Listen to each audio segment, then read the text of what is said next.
1982 का साल, मुंबई का डोंगरी इलाका। एक काली एम्बेसडर गाड़ी धीरे धीरे डोंगरी की तंग गलियों से गुजर रही थी। गाड़ी में बैठा था मुंबई का सबसे खूंखार नाम करीम लाला। सफेद कुर्ता, चौड़े कंधे और आंखों में वो खौफ जो किसी को भी पत्थर बना दे। अचानक गाड़ी रुकती है। सामने से एक नौजवान लड़का आता है, हाथ में एक लिफाफा। करीम लाला खिड़की से झांकता है, लिफाफा खोलता है। अंदर एक चिट्ठी है। पढ़ते ही उसका चेहरा बदल जाता है। वो चिट्ठी थी डोंगरी के एक नए नाम की तरफ से, दाऊद इब्राहिम।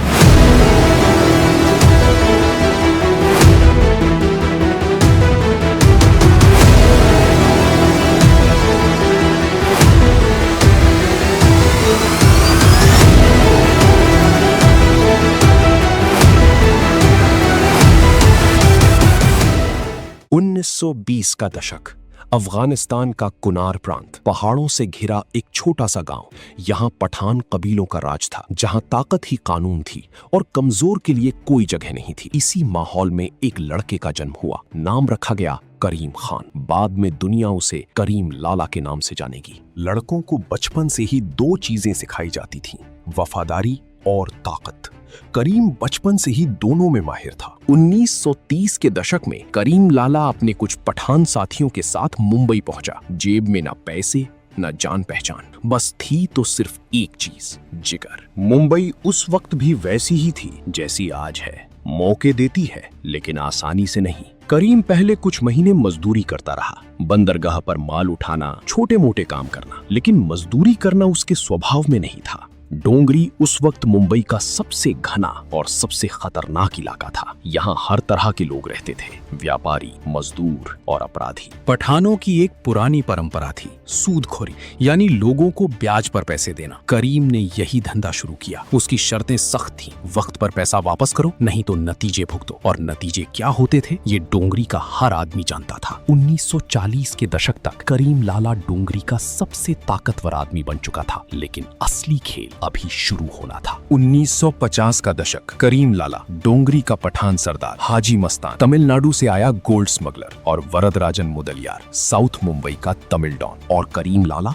उसके पास था डोंगरी, मुंबई का दिल। तीनों ने मिलकर एक अनकही संधि की। अपने अपने इलाके में राज करो, एक दूसरे के मामले में दखल मत दो। ये मुंबई अंडरवर्ल्ड का पहला और सबसे मजबूत त्रिकोण था। करीम लाला इस त्रिकोण का सबसे ताकतवर कोना था। उसके पास सैकड़ों पठान लड़ाके थे जो उसके एक इशारे पर कुछ भी करने को तैयार रहते थे। 1960 और 1970 का दशक, लेकिन जो बात करीम लाला को बाकी सबसे अलग करती थी वो थी उसकी राजनीतिक पहुंच। मुंबई के बड़े बड़े नेता उससे मिलने आते थे, चुनाव के वक्त उसका समर्थन मांगते थे। करीम लाला जिसे समर्थन देता वो जीतता, जिसे नहीं देता उसकी हार तय थी। 1960 का दशक, करीम लाला एक पुरानी लकड़ी की कुर्सी पर बैठता था, सामने आने वाले की पूरी बात सुनता था, फिर फैसला सुनाता था, और उसका फैसला आखिरी फैसला होता था। पुलिस भी जानती थी कि डोंगरी में घुसने से पहले करीम लाला को खबर करनी होगी। अगर करीम लाला ने हाँ कहा तो ठीक, नहीं तो पुलिस की गाड़ी वापस लौट जाती थी। 1960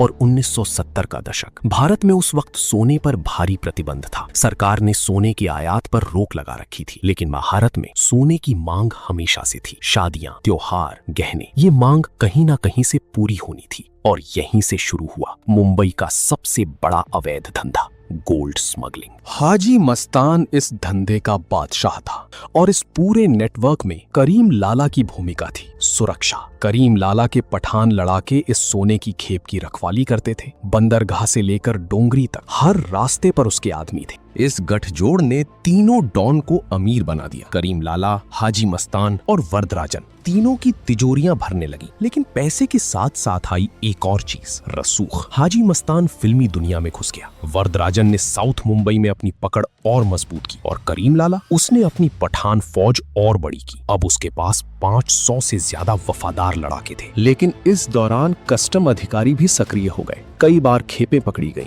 कई बार नुकसान हुआ, लेकिन ये धंधा रुका नहीं क्योंकि सिस्टम के अंदर तक इनकी पहुंच थी। 1971 का साल, भारत की राजनीति एक नए दौर में थी। इंदिरा गांधी की गरीबी हटाओ की लहर पूरे देश में थी, लेकिन राजनीति के पीछे की असली कहानी कुछ और थी। राजनीतिक दलों के नेता करीम लाला के दरबार में आते थे, चुनाव से पहले उससे मिलते थे। ये कोई छुपी हुई बात नहीं थी, मुंबई में सब जानते थे। और फिर वो मुलाकात हुई जो इतिहास में दर्ज हो गई। इंदिरा गांधी, देश की प्रधानमंत्री, और करीम लाला, डोंगरी का डॉन। दो अलग दुनियाओं के दो ताकतवर इंसान एक ही कमरे में मिले। ये मुलाकात बताती है कि उस वक्त की राजनीति में अंडरवर्ल्ड की क्या भूमिका थी। करीम लाला का कहना था कि इंदिरा गांधी से उनकी मुलाकात सम्मान की बुनियाद पर थी। वो उन्हें एक ताकतवर नेता मानता था और इंदिरा गांधी वो जानती थी कि मुंबई का दिल डोंगरी में धड़कता है और डोंगरी का दिल करीम लाला के हाथ में है।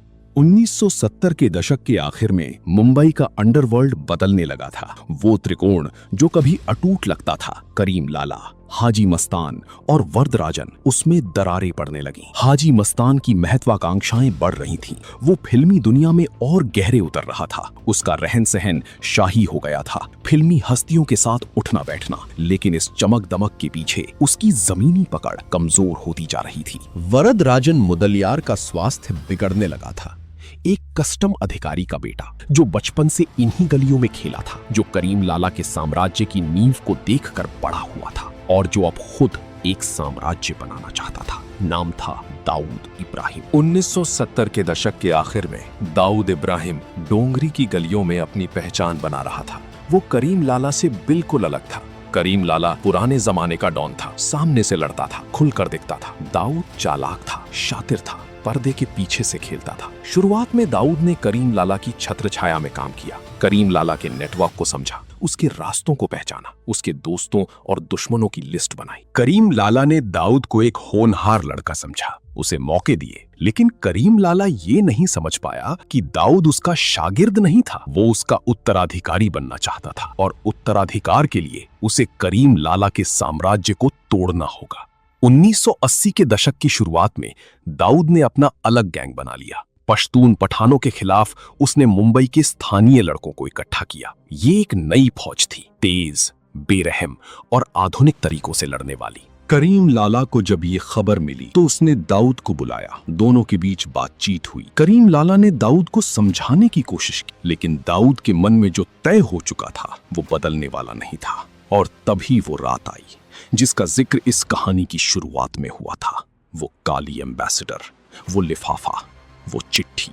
दाऊद ने करीम लाला को खुली चुनौती दे दी थी। मुंबई का अंडरवर्ल्ड अब दो हिस्सों में बंट चुका था। एक तरफ पुराना करीम लाला और उसके पठान, दूसरी तरफ नया दाऊद और उसका डी कंपनी। 1981 का साल, मुंबई के अंडरवर्ल्ड में एक ऐसी घटना हुई जिसने सब कुछ बदल दिया। दाऊद इब्राहिम के गैंग और करीम लाला के पठानों के बीच पहली सीधी टक्कर हुई। डोंगरी की गलियों में खून बहा। करीम लाला के कई वफादार लड़ाके मारे गए। करीम लाला के लिए ये सिर्फ एक गैंग वॉर नहीं था, ये उसके अहंकार पर सीधा हमला था। जिस डोंगरी में उसने दशकों राज किया था, उसी डोंगरी में कोई उसे चुनौती दे रहा था।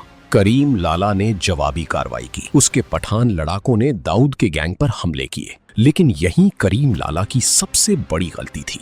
और दाऊद लड़ रहा था नए तरीकों से, चालाकी से, पर्दे के पीछे से।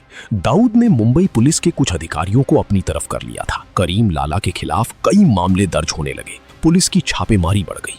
जो पुलिस कभी करीम लाला के दरवाजे पर दस्तक देने से पहले सोचती थी, वही पुलिस अब उसके आदमियों को उठाने लगी। इसी दौरान करीम लाला की जिंदगी में एक और झटका लगा। हाजी मस्तान, उसका पुराना दोस्त और साझेदार, धीरे धीरे दूर होता जा रहा था। हाजी मस्तान 1975 की इमरजेंसी के बाद जेल गया था। इंदिरा गांधी ने कोफेपोसा कानून के तहत कई बड़े स्मगलरों को जेल भेजा था। हाजी मस्तान उनमें से एक था। जेल से निकलने के बाद हाजी मस्तान बदल गया था। उसने अपराध की दुनिया छोड़ने का ऐलान किया। दो इंसान जिन्होंने मिलकर मुंबई के अंडरवर्ल्ड की नींव रखी थी, अब अलग अलग रास्तों पर थे। वरदराजन मुदलियार की हालत और भी बुरी थी। उसका स्वास्थ्य इतना बिगड़ गया था कि वो मुंबई छोड़कर चेन्नई चला गया। 1988 में उसकी मौत हो गई, बिना किसी धमाके के, बिना किसी एनकाउंटर के, बस चुपचाप। 1983 से 1985 का वो दौर मुंबई के अंडरवर्ल्ड के लिए सबसे खूनी दौर था। दाऊद की डी कंपनी ने एक एक करके करीम लाला के नेटवर्क को तोड़ना शुरू किया। करीम लाला के करीबी लोगों को निशाना बनाया जाने लगा, उसके धंधों में दखल दिया जाने लगा। जो ठेकेदार और व्यापारी पहले करीम लाला को हफ्ता देते थे, वो अब दाऊद के नाम पर रकम देने लगे। डोंगरी, जो करीम लाला का गढ़ था, वहां भी दाऊद की पैठ बढ़ने लगी। करीम लाला ने एक आखिरी कोशिश की। उसने मुंबई के कुछ पुराने नेताओं से मदद मांगी, लेकिन राजनीति भी बदल चुकी थी। नए नेता थे जो दाऊद के साथ थे। 1985 के बाद करीम लाला ने धीरे धीरे अपने आप को अंडरवर्ल्ड से अलग कर लिया। ये उसकी अपनी मर्जी से नहीं था, हालात ने उसे मजबूर किया था। करीम लाला अपनी उम्र के आखिरी सालों में डोंगरी की उसी इमारत में रहा जहां कभी उसका दरबार लगता था। अब वहां वो भीड़ नहीं थी, अब वो लाइन नहीं थी, अब वो रसूख नहीं था। लेकिन एक चीज नहीं बदली, उसकी अकड़। उम्र के आखिरी पड़ाव पर भी करीम लाला झुका नहीं, किसी के सामने हाथ नहीं फैलाया, दाऊद से कोई रहम नहीं मांगा। 1994 में करीम लाला इस दुनिया से चला गया। कोई बड़ा अंत नहीं, कोई एनकाउंटर नहीं, कोई नाटकीय मौत नहीं, बस एक उम्रदराज इंसान जिसने अपना वक्त पूरा किया और चला गया। करीम लाला चला गया, लेकिन उसकी कहानी खत्म नहीं हुई। मुंबई का अंडरवर्ल्ड जो आज है, उसकी नींव में करीम लाला का नाम है। हाजी मस्तान जो बना, करीम लाला की छत्र छाया में बना। वरदराजन जो बना, करीम लाला के साथ बना। और दाऊद इब्राहिम जो बना, उसने करीम लाला के साम्राज्य को देखकर सीखा।